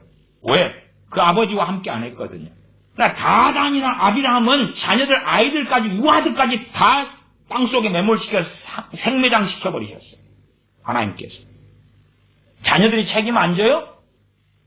유아도 태아도 다 책임져야 돼. 전부 다. 20세 이상만 40년 광야에 죽었다. 자녀들은 룰루랄라. 자녀들은 가나안에 들어가고 헛소리하고 있네. 33절 너희 자녀들은 너희의 패역한 죄를 지고 너희의 시체가 광야에서 소멸되기까지 40년을 광야에서 유리하는 자가 되리라. 일제시대에 많은 기독교인들이 공산주의 사상으로 들어갔어요. 평양, 그 부흥의 온상지인 평양, 공산주의의 원산지가 됐죠. 중심지가 됐죠. 그 다음에 그때 패역했던 크리스천들, 배교했던 크리스천들. 지금의 북한에 기독교인들이 예수님 믿는 소수가 지하교인이 있는데 우리는 당사자가 아닌데요? 아니, 너희가 패역한 너희 조상의 죄를 너희는 짊어져. 그러고 살고 있어요. 아니, 북한에서 예수님 믿게 되니까 그 비참한 데서 벗어나가지고 아주 아름다운 파라다이스로 이동, 옮겨 그런 일이 있나요? 없어요. 거기에서 태어나고 사는 한은 탈북하려면 목숨을 걸어야 되고 거기에 사는 한은 비참한 참담한 그 죄를 짊어지고 살 수밖에 없는 거예요. 대한민국도 마찬가지. 대한민국의 기성세대 등이나 혹은 선거권을 가진 사람들이 죄악을 짓고 잘못된 선택을 할 때에 선거권 없는 자녀들도 아직 태어나지 않은 아이들도 다 그 책임져야 돼. 그게 하나님의 통치 방법이에요. 야, 너희가 선택 안 했어. 너희는 아무 일 없게 해줄게. 그런 거 없어요. 성경을 통해 배워야지. 기성세대가 하는 선택이 다음 세대까지, 그 다음 세대까지, 혹은 내가 신사참배를 하든지 배교를 하든지 폐역하든지가 그 다음 세대, 그 다음 세대, 그 다음 세대까지 내가 우상숭배를 하는 것이 최소 3대, 4대까지 어떻게 무서운 일이 벌어지는가를 알아야지. 생각 안 하는 거지. 왜? 첫째는 안 가르치니까. 둘째는 안 배우려고 하니까. 셋째는 성경을 보아도 그런 것보다 기복주의. 이건 좋은 거. 하나님이 내 모든 죄를 용서하셨어. 아멘. 그러니까 안 죽나요? 그러니까 병 안 걸려요? 그러니까 가시원 검기 없어져요? 해상한 수고가 사라져요? 그건 인류가 지금 다 죽을 때까지 주님 오실 때까지 짊어지고 있는 죄예요. 그것 중에 하나가 그것이 다 모든 인류가 가진 자기 십자가 중에 하나예요. 공통적으로 짊어지고 있는 거예요. 땀 흘리고 수고해야지 먹고 사는 거고. 주님 믿게 되니까 땀 흘리고 수고하지 않아도 잘 먹고 잘 살게 된다. 그게 어디 있어요 도대체가. 그런 건 공산주의 국가에서 꿈꾸는 거지만 공산주의의 그 비극과 비참함은 뻔한 것이죠. 다시 14장 33절. 사실은 이러한 33절 같은 것이 상당한 난해구절이에요. 난해구절. 왜? 눈 감고 소경되려고 하는 사람들에게는 난해구절이에요. 난해구절이라는 이야기는 이해 못한다 그 말이에요. 이해 못한다. 우리하고는 나하고는 상관없어. 그런 거지. 아니 어느 나라가 이슬람을 선택했어요. 그 가장 큰 비극은 뭡니까? 자녀들이 태어났는데 복음을 듣지는 못하는 거예요. 믿으려고 해도 다닐 교회가 없어요. 목회자가 없고 세례줄 사람도 없고, 아니면 자녀가 믿으려고 했는데 예수를 믿는다 그러면 그 사회에서 매장되고 추방당하고 때로는 부모가 딸이 작으면 딸을 불태워 죽여버려. 그게 그 앞의 세대부터 선택한 그 죄를 지고 있는 상황에서 거기에서 주님 믿으려면 죄를 짊어지니까 환난과 핍박은 뻔한 것입니다. 더군다나 공개적으로 예수 믿는다는 것은 말로 다 할 수 없는 참담함을 가지고 오는 것입니다. 죄를 져야 되니까 그런 것이. 죄를 져야 되니까. 내가 했습니까? 나하고 무슨 상관입니까? 조상의 죄를 우리가 지고 살 뿐만 아니라 내가 지은 죄를 내 자녀가 져야 돼요. 33절. 너희 자녀들은 너희의 패역한 죄를 지고 너희의 시체가 광야에서 소멸되기까지 40년을 광야에서 유리하는 자가 되리라. 34절. 너희가 그 땅을 탐지한 날수 40일의 하루를 1년으로 환산하여 그 40년간 너희가 너희의 죄악을 질지니 너희가 나의 실어버림을 알리라. 40년간 너희가 너희 죄악을 짊어져라. 다 마찬가지야. 아이들도 짊어지고 어른도 짊어지고 다 짊어져요. 그러나 20대 이상과 20대 이하의 차이는 있어요. 다 짊어지는데 20세 이하는 사는 거고 20대 이상은 죽는 거고 다 죄악 짊어져야 돼. 그러면 거기에서 모세는 안 짊어졌나요? 여호수아는 안 짊어졌나요? 아니, 모세, 여호수아 아니면 주님 배반하지 않은, 하나님 배반하지 않은 여호수아 갈렙은 호텔에서 3성호텔, 5성호텔에서 지내고 40년 동안. 광야에서 안 지냈나요? 광야 생활 안 했냐 그 말이에요. 여호수아 갈렙 너희들은 2명 예외니까 가나안 땅에 너희들은 들어가. 합격. 모세 너 합격 들어가. 그랬나요? 아니에요. 다 짊어졌어요. 공이. 모세도 짊어졌고 여호수아도 짊어졌고. 그 가운데 그 악한 자들은 먼저 하나님께서 죽이셨어요. 그 36절로 건너가면 모세의 보냄을 받고 땅을 탐지하고 돌아와서 그 땅을 악평하여 온 회중으로 모세를 원망케 한 사람 곧 그 땅에 대해 악평한 자들은 여호와 앞에서 재앙으로 죽었고, 이게 사람이 죽은 게 아니라 여호와 앞에서 재앙으로, 하나님께서 재앙으로 죽여버리셨다 그 말이에요. 즉각적인 심판이죠. 이 자들은 구원받을 기회는 없죠. 여기서 끝나버리니까. 그 12명이 다 여호수아도 족속 지파의 대표였어요. 12명이 다 그랬어요. 지도자들이 10대 1로 의견이 나누니까 백성들은 당연히 10의 이야기를 듣죠. 각 지파의 우두머리들이 갔단 말이에요. 대표자가 갔어요. 그 결과가 참담했던 것이죠. 그러면 얼마나 큰 죄악이냐 그 말이죠. 민수기 16장으로 갑니다. 민수기 16장 32절로 갑니다. 뒤로 갑니다. 32절부터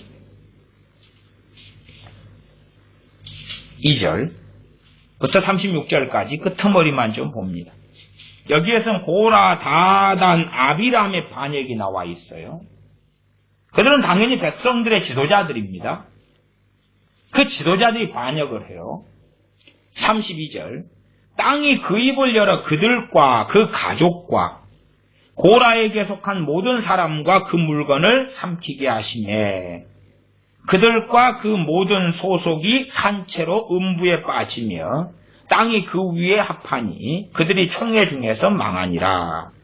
그 주위에 있는 온 이스라엘이 그들의 부르짖음을 듣고 도망하여 가로되 땅이 우리도 삼킬까 두렵다 하였고 여호와께로서 불이 나와서 분향하는 250인을 소멸하였더라. 250인도 지도자예요. 하나님께로부터 불이 나와가지고 화형시켜버렸어요. 불태워 죽여버리셨어요. 그냥 편안하게 늙어 죽어라. 그래도 사랑해. 그러니까 괜찮아. 그게 아닙니다.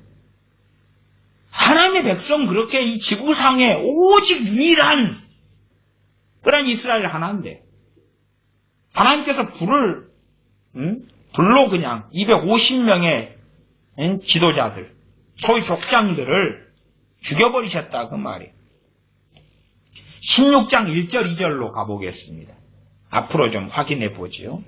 레위의 등손 고아스의 손자 이스라엘의 아들 고라우와 루벤 자손 엘리압의 아들 다단과 아비람과 엘렛의 아들 온이 당을 짓고 패거리 파당을 만들었다 그 말이에요. 이스라엘 자손 총회의 택함을 받은 자 곧 회중에 유명한 어떤 족장 250인. 250명이 그냥 사람이 아니고 지도자 족장들이에요. 250인과 함께 일어나서 모세를 거스리니라. 그러나 모세하고 싸움이 아니었던 것이 하나님하고 싸움이었던 것이에요.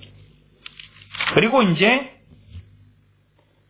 여기에서 보시면 27절을 보시면 무리가 고라와 다단과 아비람의 장막 사면을 떠나고 다단과 아비람은 그 처자와 유아들과 함께 나와서 자기 장막문에 선지라.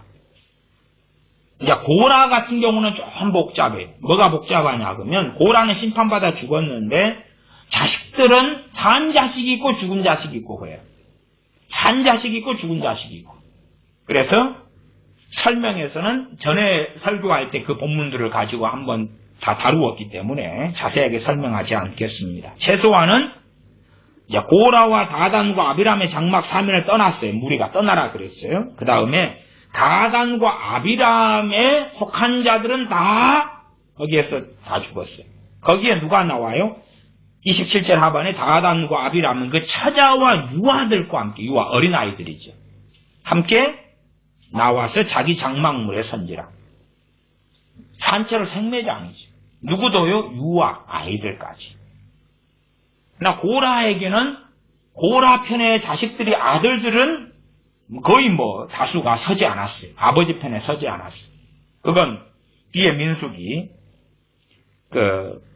뒤쪽에가 좀 나와 있는 그런 내용들이 있어요. 나중에 뒤쪽에 전에 설교했을 때는 다 다루었습니다. 그러니까 유아들 아이들까지라도 그 다단이나 아비람이나 하나님께 반역하는 그 자리에 그 주에 섰을 때에 같이 죄지고 같이 심판받아 죽었어요. 심판받아 죽었어요. 거기에서 유아나 아이들의 영혼의 구원의 이야기는 알 수 없는 이야기지. 알 수 없는 이야기죠. 그러나 그 나물에 그 밥이겠지. 민수기 26장으로 갑니다. 26장. 26장에는 하나님의 선택받은 그러한 아론 대제사장의 큰아들 둘째 아들의 죽은 내용이 있으니까 조금 그 부분을 살펴보겠습니다. 26장 9절부터 11절. 여기에 그 고라의 아들들 이야기가 좀 나왔어요. 9절부터 봅니다. 엘리압의 아들은 느무엘과 다단과 아비람이라. 이 다단과 아비람은 회중 가운데서 부름을 받은 자녀니와 하나님 불렀어요. 선택해서 부름받았어요. 선택받은 거예요. 선택받아. 고라의 무리에 들어가서 우두머리가 누구예요? 당의 우두머리가 고라지요. 모세와 아론을 거슬러 여호와께 패역할 때에 땅이 그 입을 열어서 그 무리와 고라를 삼킴에 그들이 죽었고 당시에 불이 250명을 삼켜 징계가 되게 하였으나 징계는 본복이죠. 그러니까 250명이 죽은 건 심판이고 고라, 다단, 아비람 그 자녀들 죽은 건 심판인데 그걸 보는 백성들에게는 징계 입장이 좀 맞겠죠. 11절. 그러나 고라의 아들들은 죽지 아니하였더라. 앞에 16장에서는 고라에게 속한 자를 다 죽였다 그랬어요. 그러니까 고라에게 속한 유아 아이들 그렇게 이야기한 게 아니라 고라 그 패거리 함께 가는 가족 이렇게 대가족이라면 그들이죠. 아들들은 왜 안 죽었겠어요? 아비와 함께 하지 않았으니까 그러죠. 그런 심판의 내용이 민수기는 계속돼요. 26장을 보면 모세가 받는 때로는 심판, 때로는 징계의 이야기도 우리가 확인할 수가 있죠. 27장 12절부터입니다. 27장 12절부터 모세가 가나안 땅에 들어가지 못한 사건의 이야기가 나오죠. 27장 12절부터 14절. 우리가 생각해 보십시다. 모세가 받은 사명이 이스라엘 백성을 데리고 가나안 땅에 들어가는 것. 근데 내가 못 들어가요. 그리고 이제 너 죽는다. 정리해. 그러는 것입니다. 너 죽어. 너 정리해. 너 사역 정리해. 마감해. 그러면 최소한 징계보다는 훨씬 급수가 높다는 것은 이해할 수가 있는 거예요. 징계는 우리가 보통 생각하는 징계는 징계하면 나 회개해. 그래. 그렇게 바꾸라니까. 그래서 내가 너 혼낸 거야. 끝. 그런 거지만 이건 그냥 징계 차원이 아니라 심판으로 볼 수밖에 없는 것이 훨씬 더 강하다 그 말이에요. 너 이제는 돌이킬 수 없어. 회개할 수 없어. 여기서 정리해. 그런 것입니다. 민수기 27장 12절로 가면 12절 여호와께서 모세에게 이르시되 너는 이 아바림 산에 올라가서 내가 이스라엘 자손에게 준 땅을 바라보라. 멀리서 봐. 멀리서 강 건너 요단강 건너서 바라봐. 본 후에는 내 형 아론에 돌아간 것 같이 너도 조상에게로 돌아가리니. 아론도 못 봤지요? 아론 반역하고 금송아지 만들고 그러니까 아론 오래 갈지는 못하는 것입니다. 오래 갈 수가 없죠. 돌아가리니 이는 신광야에서 회중이 분쟁할 때 너희가 내 명을 거역하고 너희가 그러니까 모세 아론 포함되겠지. 그 물가에서 나의 거룩함을 그들의 목전에 나타내지 아니하였음이니라. 그래 지팡이를 세게 2번을 때려버린, 지팡이를 때려버린 것이지.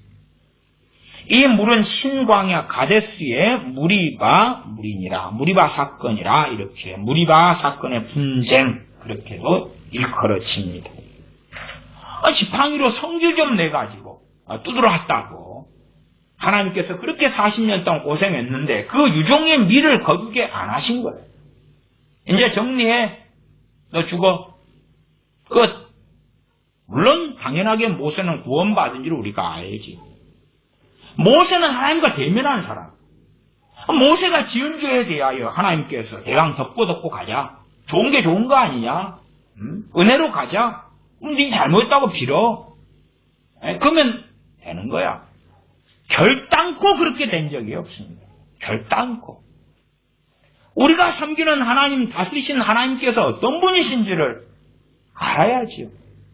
이렇게 구약이나 신약이나 가득 나온 이야기들에 대하여 하나님을 얼마나 우습게 여기고 조롱하고 비웃느냐 그 말이에요.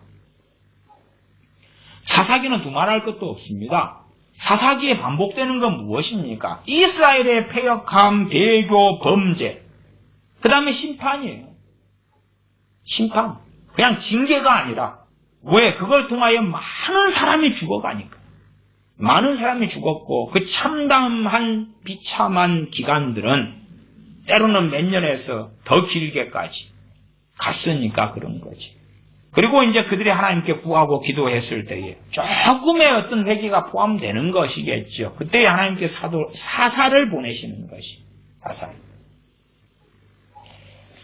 사무엘상을 보겠습니다. 사무엘상에는 이스라엘에 대한 이야기가 가득하죠. 그 가운데 사울왕에 대한 이야기를 보겠습니다.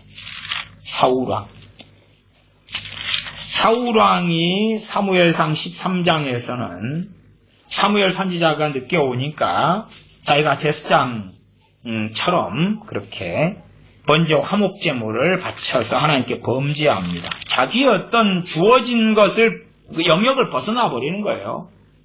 그러니까 이제 하나님 앞에서 범죄하고요. 그리고 사무엘상 15장으로 넘어가면 15장입니다. 아말렉을 진멸하라는 하나님의 명령을 받습니다. 15장 1절.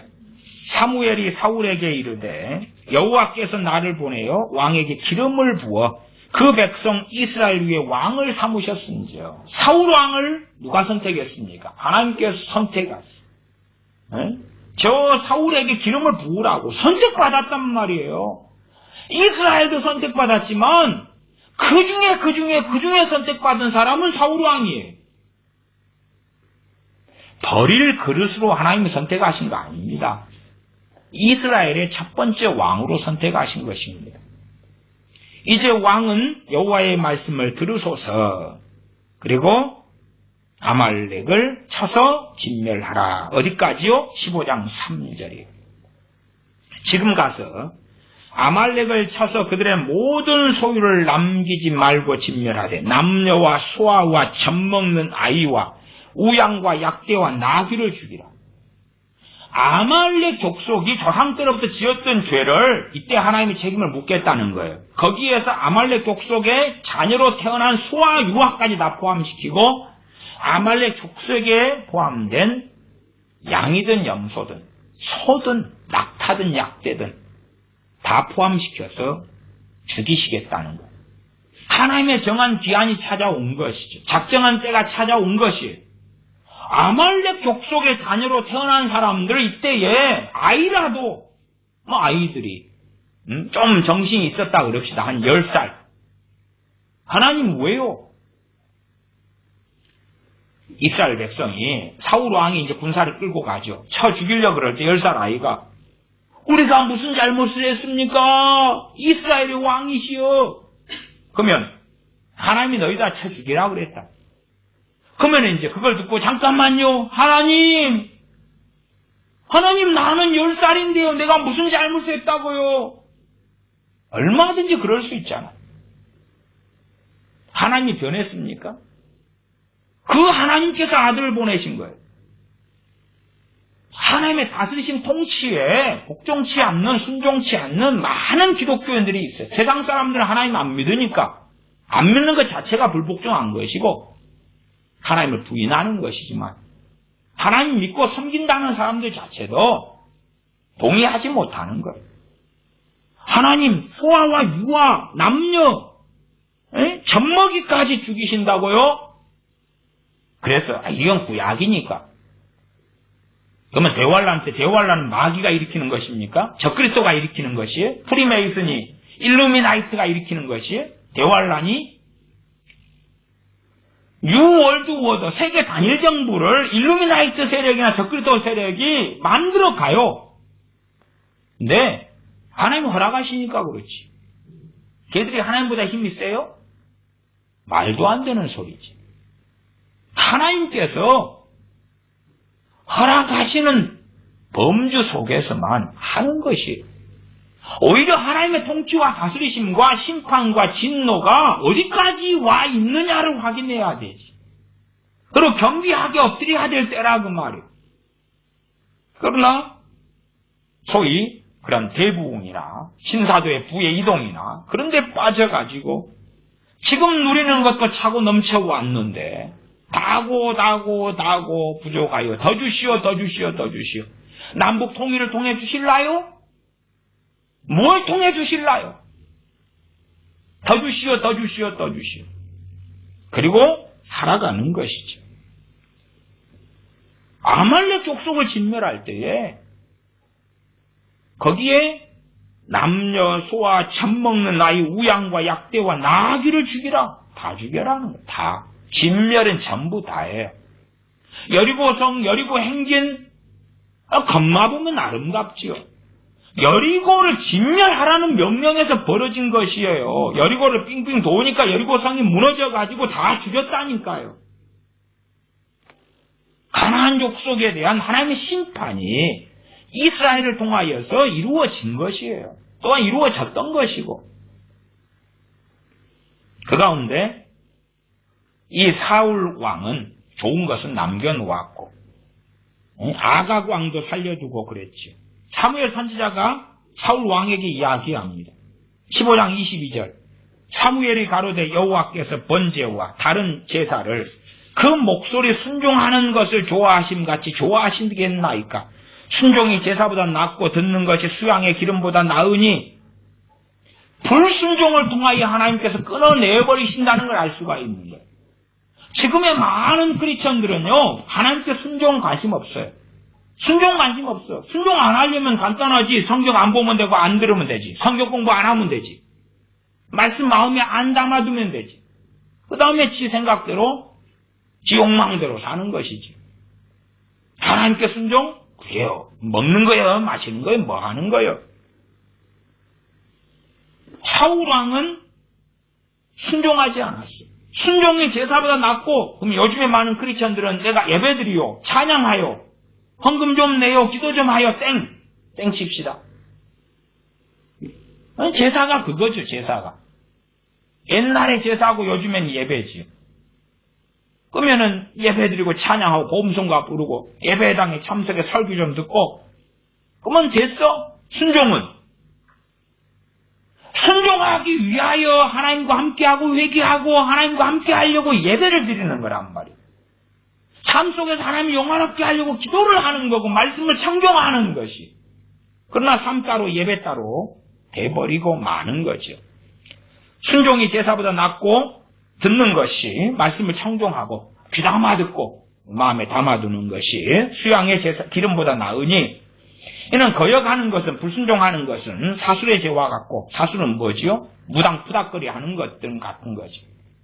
대한민국에도 무당 푸닥거리 하는 점치고 사주관상 보고 구다하는 것이 별로 죄가 아닌 것 같이 인식하는 목사들도 많아요. 기독교인들도 많고 정말 정신 나가지. 하나님 무서운 줄 모르는 거예요. 초대교회에 이 아나니아와 삽비라 부부가 자기 땅인데 그거 팔아가지고 얼마 감추었는데 하나님께서 죽여버리시잖아요.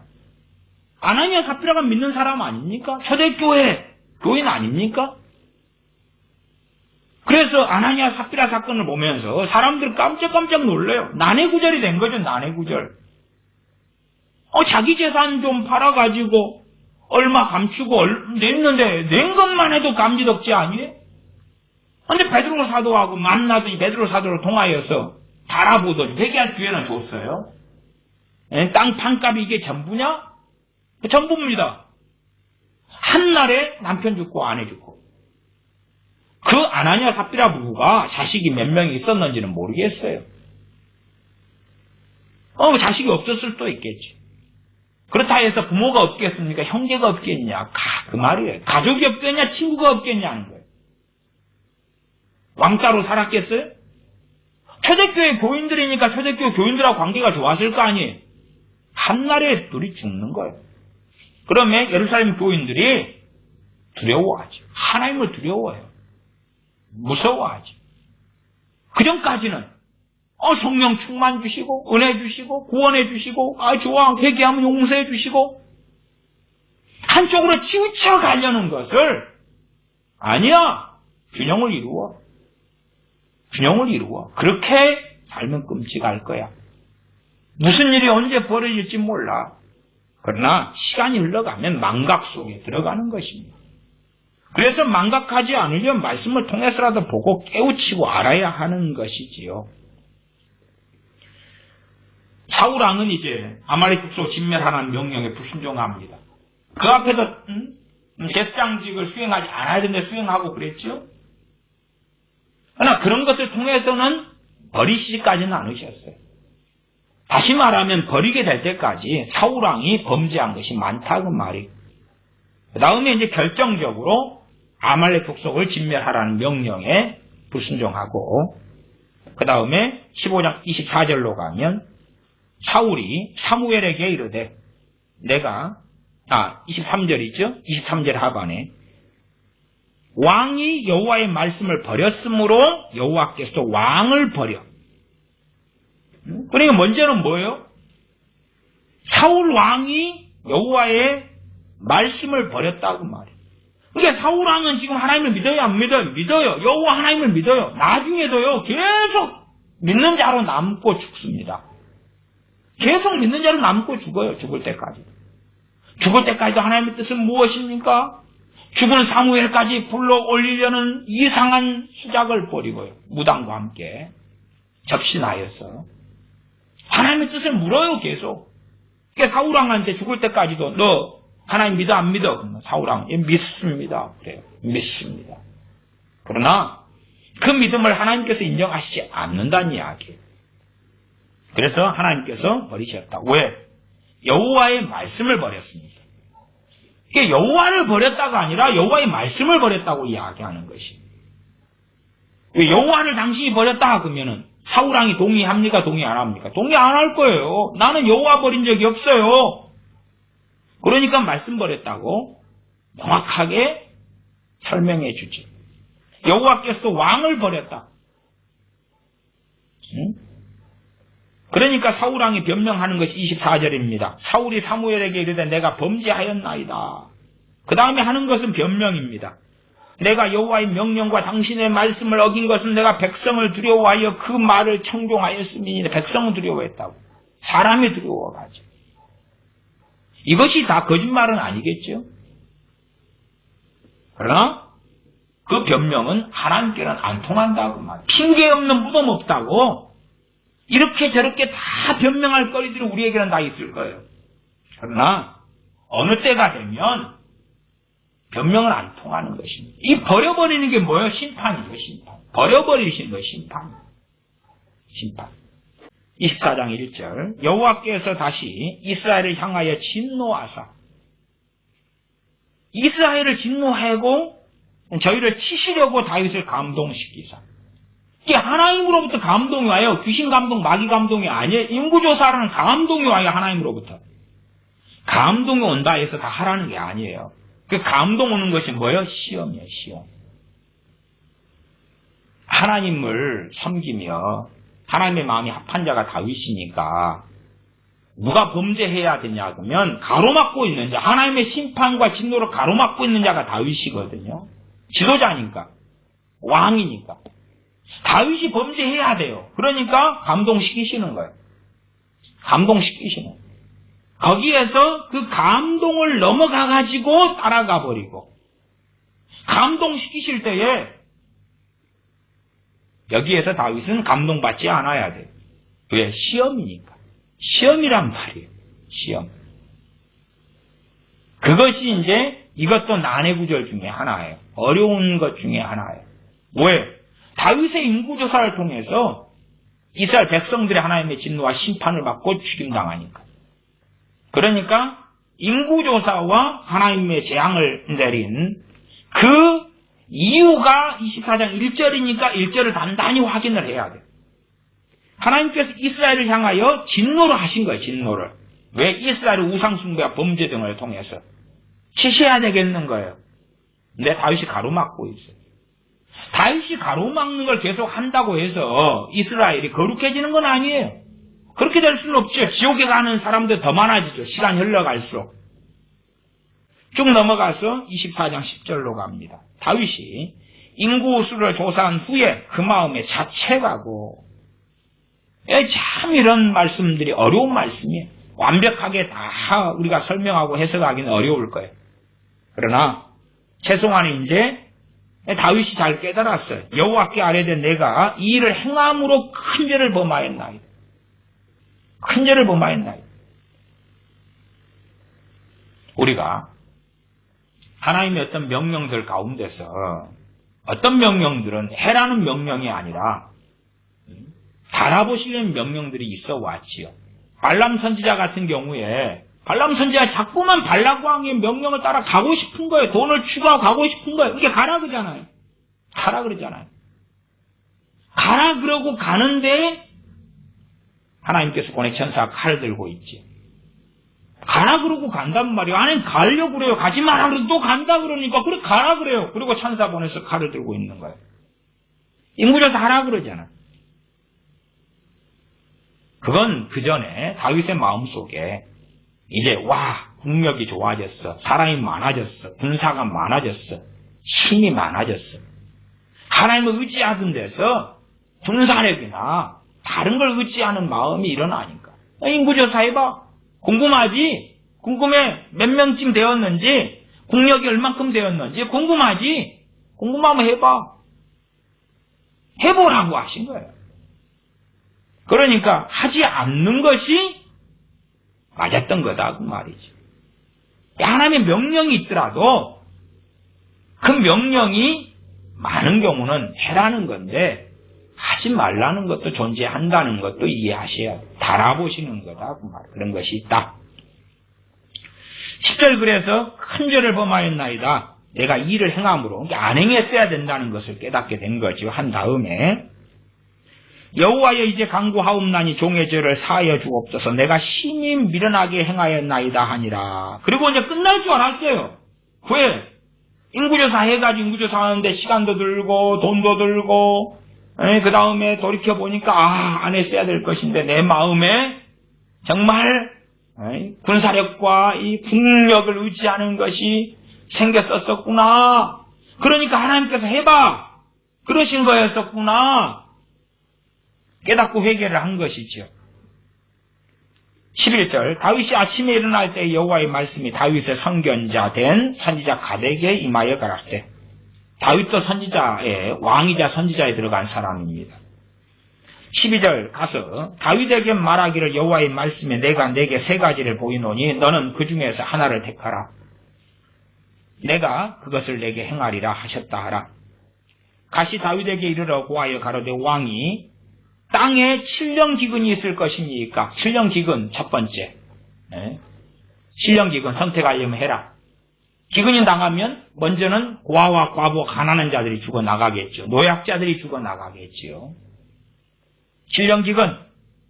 혹시 왕이 두 번째 왕의 대적에게 쫓겨 석 달을 그 앞에서 도망할 것이니까 왕의 대적이 두 가지겠죠. 국내에서 왕의 자식들 가운데 반란이 일어나든지 혹은 국외에서 공격했는데 다윗이 도망갈 정도면 수도가 무너지고 왕궁이 불타고 그리고 도망갈 일이 되겠죠. 국내에서 벌어지면 왕국이 불탈 것까지는 없을지 몰라도 석 달 동안은 도망 다니는 그 비참함.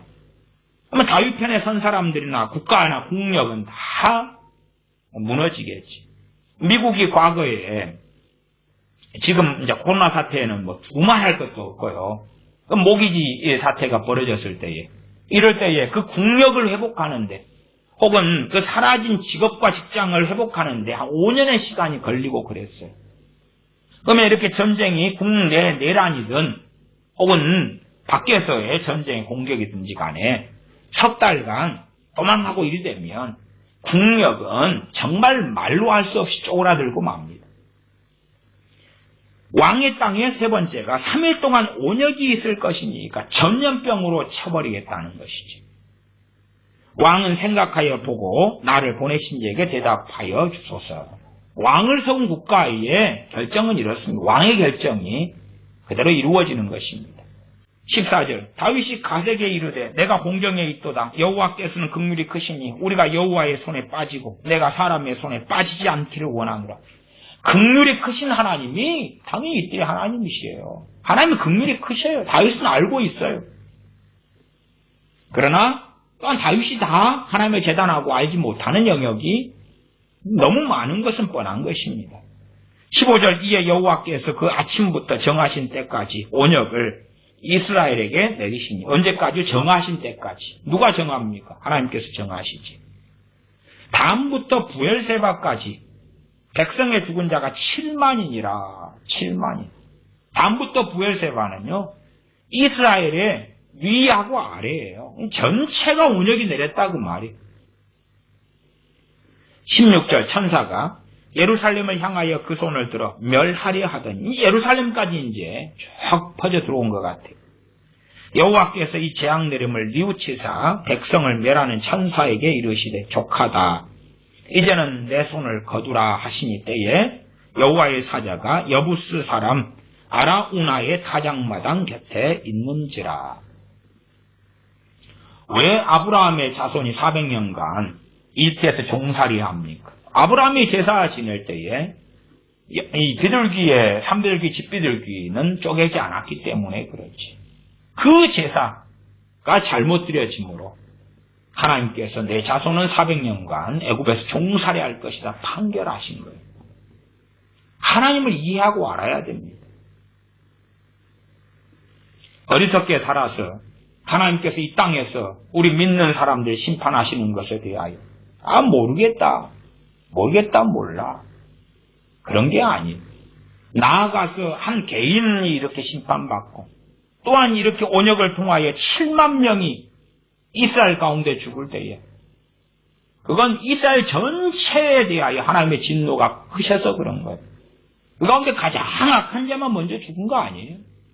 이게 보면 저 사람은 괜찮은 사람인데도 죽고 저 사람은 어린 아이인데도 죽고 저 사람은 너무나 못돼 먹어서 이번에 죽지 않을까 근데 안 죽고 코로나 바이러스가 하나님의 재앙인 측면이 제가 반드시 존재한다고 말씀드렸죠. 인재지만 하나님의 재앙의 통로가 되기도 한다. 한편은 코로나 바이러스를 통하여서 못된 사람만 다 죽나요? 하나님의 심판이 임할 때, 기근이 임할 때에 연병이, 칼이, 전쟁이 임할 때 못된 사람들만 죽나요?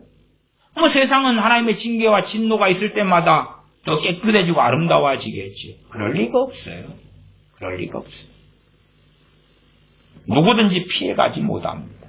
또한 어떤 악인들은 나하고는 상관없네. 어떤 부자들은 나는 평안하게 잘 살다가 죽네 하기도 할 것입니다. 나 최소한 하나님께서 하나님의 백성들을 이 땅에 살면서 심판하시는구나. 심판하시는구나. 가장 먼저 심판이 임할 때 아니면 징계라고 표현을 해볼까요? 징계가 임할 때에는 무슨 일이 벌어지겠습니까? 징계가 임하고 뻔하지요. 뻔해. 기도할 마음을 다 걷어버리시는 거예요. 기도할 마음을 걷어버리시는 거예요. 찬양할 것을 걷어버리시는 거예요. 말씀 사랑함을 걷어버리시는 거예요. 은혜를 걷어버리시는 거예요. 그냥 세상 사람들하고 차이가 없게 성령님의 역사하심을 걷어버리시는 거예요. 세상 사람하고 차이가 없는 거예요. 종교인으로 변해버려요. 종교인으로. 죄를 깨닫는 성령의 역사하심, 죄에 대하여, 의에 대하여, 심판에 대하여 세상에 알리시리라. 걷어버리시는 거예요. 하나님 심판이 임하니까 그 세상 안에는 믿는 자와 믿지 않는 자가 함께 공존하죠. 심판에 대해 알리시는 걸 걷어버리시니까 교회 안에서는 심판의 소식이 없는 거예요. 심판에 대한 말씀을 가르치지 않는 거예요. 성령님께서 안 행하시는데 죄를 깨닫게 안 하셔요. 죄가 깨달아져야지 회개할 거 아닙니까? 죄를 깨닫는 것을 걷어버리시는 거예요. 그러니까 제가 사실은 좀 징계보다도 심판의 측면을 강조하는 것이에요. 왜 징계라는 건 그렇잖아요. 그래서 정말 징계다운 징계는요, 진실로 주님을 사랑하는 사람들이 받아요. 똑같은 크리스찬으로 존재하는 것 같이 보여도 주님을 사랑하고 함께하고 하는 사람들이 좀 징계다운 징계를 받고요. 그렇지 않은 사람들. 아니, 기도하는 은혜를 걷어버리는데 그게 징계처럼 보이냐 그 말이에요. 오히려 심판의 발을 걸치고 있는 거예요. 찬양의 기쁨을 걷어버리시고 죄를 깨닫게 하는 걸 걷어버리시는 거예요. 주로 좀 하나님의 사랑하시는 자녀의 징계라고 하면 죄를 깨닫게 하도록 막 역사하실까? 죄를 깨닫게 하도록. 그치요? 근데 그런 게 아니고 죄를 깨닫게 하시는 성령님의 역사를 걷어버리시는데 그러면 불신자로, 세상 사람으로, 명목상 크리스찬이나 종교인으로 인생 마감돼서 지옥에 떨어진다 그 말이에요.